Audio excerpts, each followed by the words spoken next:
जय मसीह के मित्रों, परमेश्वर पिता ने अब्राहम को ये कहा कि तू अपने पूर्वजों के देश को छोड़कर मेरे पीछे चले आ और मैं तुझसे एक बड़ी जाति बनाऊंगा और तुझसे पृथ्वी की सारी जातियां आशीष पाएंगी। परमेश्वर ने अब्राहम को आशीष दी।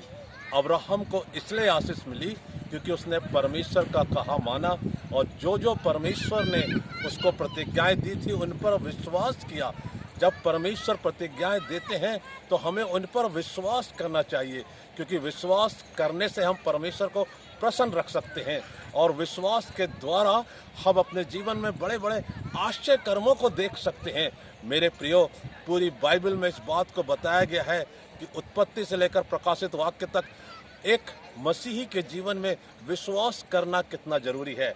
क्या आप प्रभु यीशु मसीह पर विश्वास करते हैं कि इन्होंने आपके लिए अपने प्राणों का बलिदान कर दिया क्रूस पर और आपके लिए उद्धार का मार्ग खोल दिया?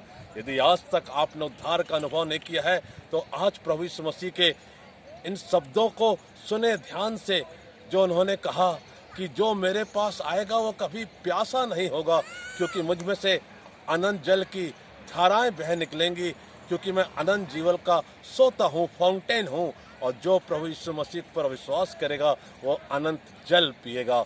मेरे प्रियो, हमें प्रभु यीशु मसीह ने ये शानदार संदेश दिया है कि उद्धार पाना है तो उस पर विश्वास करना है, आश्चर्य कर्मों को देखना है तो उस पर विश्वास करना है और दूसरों के लिए भी आशीष का कारण बनना है तो प्रभु यीशु मसीह के ऊपर विश्वास करके उन आदेशों के अनुसार अपने जीवन को बिताना है। वचन में बड़ी शक्ति है और वचन हमें बार बार बतलाता है कि प्रभु यीशु मसीह पर विश्वास करने से सारे काम पूरे होते हैं।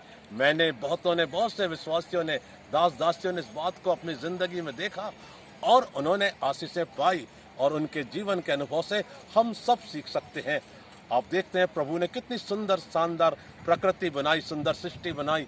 इसका अर्थ यह है कि परमेश्वर का एग्जिस्टेंस जिस प्रकार पृथ्वी पर है, प्रकृति में है, हमारी जिंदगी में भी होना चाहिए, क्योंकि परमेश्वर की आंखें निरंतर हमें देखती रहती हैं और जब हम परमेश्वर के वचनों पर कान लगाकर हृदय में विश्वास करते हैं तो एक फलवंत भूमि बन जाते हैं और हमारे जो जीवन है वो हरे वृक्षों के समान हो जाते हैं और उसमें प्रेम, दया, विश्वास, करुणा और परमेश्वर के अनुग्रह के द्वारा बहुत से आशीषों के फल लगते हैं।